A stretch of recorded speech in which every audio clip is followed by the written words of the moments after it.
Bonjour, vous êtes sans doute comme moi à la maison et les gens décrivent ça comme coincé, enfermé, mais vous n'êtes pas en prison, nous ne sommes pas en prison. Nous avons été appelés à une réunion au sommet par notre chef, le chef des armées.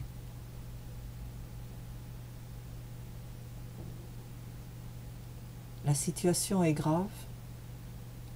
En Angleterre, on appelle ça le meeting Cobra, la réunion d'urgence du Premier ministre et de ses ministres.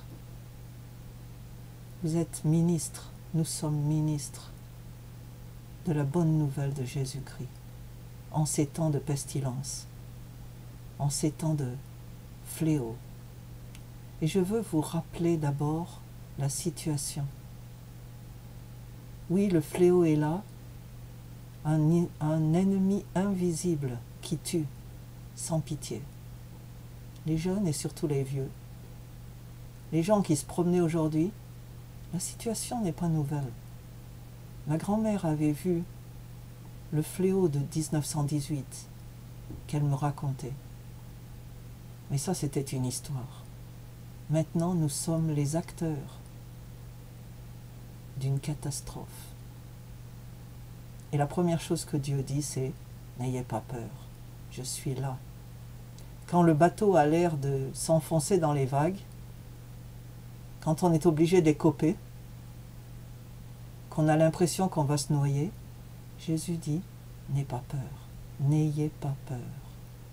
N'aie pas peur, toi. N'ayez pas peur, vous, le groupe, la nation. Je suis là. » La situation n'est pas nouvelle, seulement qu'elle est pire. Elle est aujourd'hui bien pire parce que les gens voyagent. Maintenant, la question est, si vous avez peur de la mort, qu'est-ce qui va se passer après? Et je veux vous encourager à regarder votre vie. Chacun de nous, regardez votre vie et demandez-vous, est-ce que vraiment ma vie est en Jésus-Christ? Est-ce que j'ai vraiment consacré, abandonné ma vie dans les mains de Jésus-Christ? Si vous n'êtes pas sûr, si vous hésitez, si vous avez des doutes, si vous avez peur, c'est le moment de baisser la tête et de dire « Jésus, j'accepte, je réponds à ton appel. Je sais que tu m'aimes, je veux t'appartenir, je veux te donner toute ma vie. Je te donne ma vie. Je te demande pardon pour tout ce que j'ai fait qui t'a déplu et tout ce que je n'ai pas fait qui t'aurait plu. Tout ce que j'ai fait en ignorance, mais qui a quand même été un péché. Quelque chose qui t'a déplu. Je te donne ma vie, je te consacre ma vie. Je l'ai peut-être fait avant, mais je le refais aujourd'hui. Je te donne ma vie complètement, de la tête aux pieds.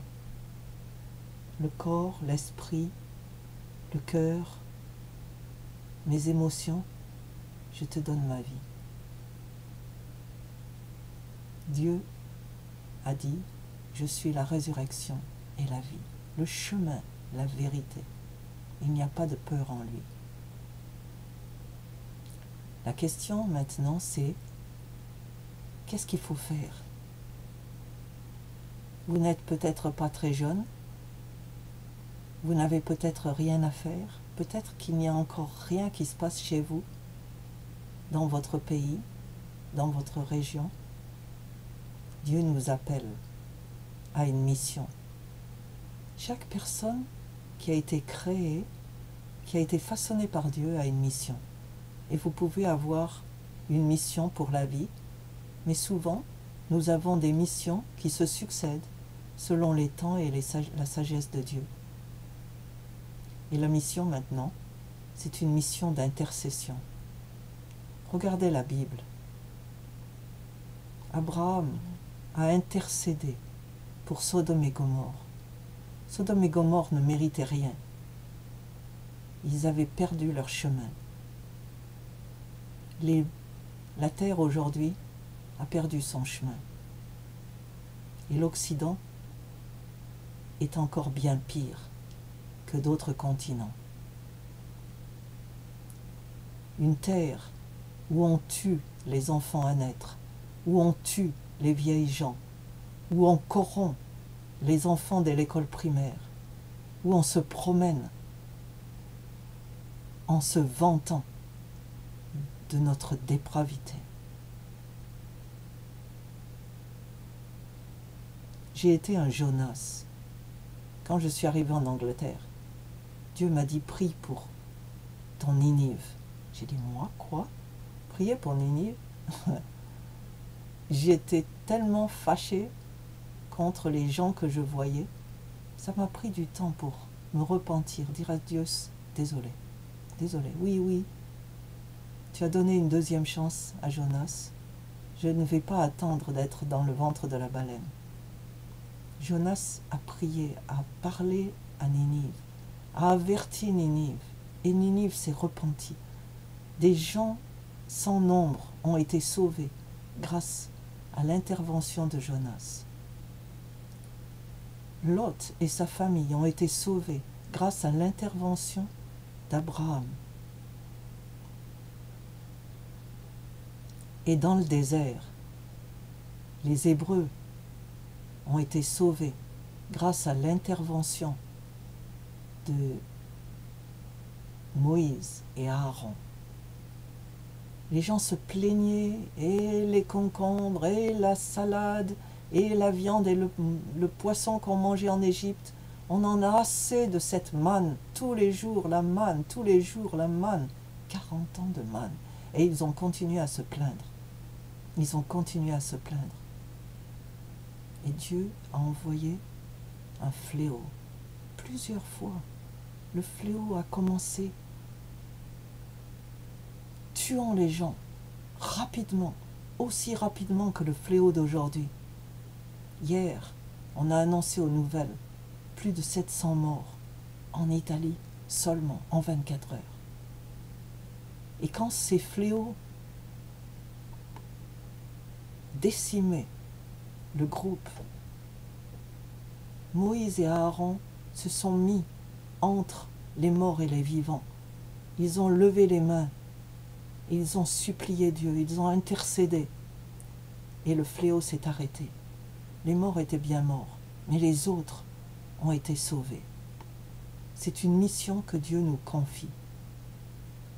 Et enfin, n'ayez pas peur. N'ayez pas peur.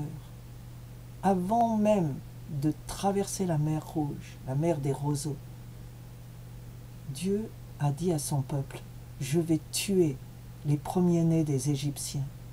Le fléau va passer, un fléau qu'ils ont appelé sur eux-mêmes en refusant de se repentir. Mais vous allez tuer un agneau sans tache, et le sang de l'agneau sera mis sur les linteaux des portes, sur les battants des fenêtres, les portes et les fenêtres. Et si vous restez confinés à l'intérieur, vous ne mourrez pas. Si vous sortez, il y a danger. Mais si vous restez confinés à l'intérieur, vous serez sauvés. Nous n'avons plus besoin de tuer un agneau. L'agneau a été immolé. Jésus, l'agneau égorgé qui a été présenté dans le livre de l'Apocalypse. Il a payé de sa vie pour notre sécurité. Notre vie est cachée en Dieu, en Jésus-Christ.